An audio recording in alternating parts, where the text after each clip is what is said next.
సేన కార్యకర్తలకి బాధ్యతలు అప్పగించాలన్నది పార్టీ ఆలోచనగా తెలుస్తోంది. మొదట బూత్ లెవెల్, ఆ తర్వాత గ్రామ, మండల, నియోజకవర్గ, జిల్లా, రాష్ట్ర స్థాయిల్లో కమిటీలు ఏర్పాటు చేయాలని పవన్ కళ్యాణ్ ఇటీవల పార్టీ ఆంతరంగిక సమావేశంలో చెప్పినట్టు సమాచారం. ఆ దిశగా జాబితాని కూడా సిద్ధం చేయాలని ఆదేశించారట అధినేత. ప్రస్తుతం జనసేన కీలక నాయకత్వం అదే పనిలో ఉన్నట్టు తెలుస్తోంది.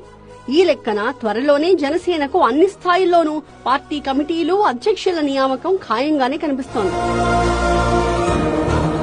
మంగళగిరిలో నిర్మాణ దశలో ఉన్న జనసేన రాష్ట్ర కార్యాలయం పార్టీ సంస్థాగత నిర్మాణానికి కేంద్ర బిందువుగా మారబోతోంది.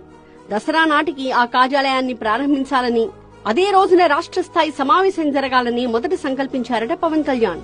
అయితే లేటెస్ట్ గా ఆ డెడ్ లైన్ ని ఆగస్టు 15కి మార్చినట్టు తెలుస్తోంది. అప్పటి నుంచే పార్టీని పూర్తి స్థాయిలో పునర్నిర్మించడానికి శ్రీకారం చుట్టాలని పవన్ కళ్యాణ్ ఆదేశించారట. అందుకు అనుగుణంగా అధినేత ఇకపై పూర్తి సమయాన్ని రాజకీయాలకే కేటాయించనున్నట్టు జనసేన వర్గాలు చెబుతున్నాయి. సామాజిక న్యాయంతో పాటు స్థానిక రాజకీయ సమీకరణల్ని పరిగణనలోకి తీసుకుని నాయకులకి పార్టీ బాధ్యతలు అప్పగించబోతున్నట్టు తెలుస్తోంది.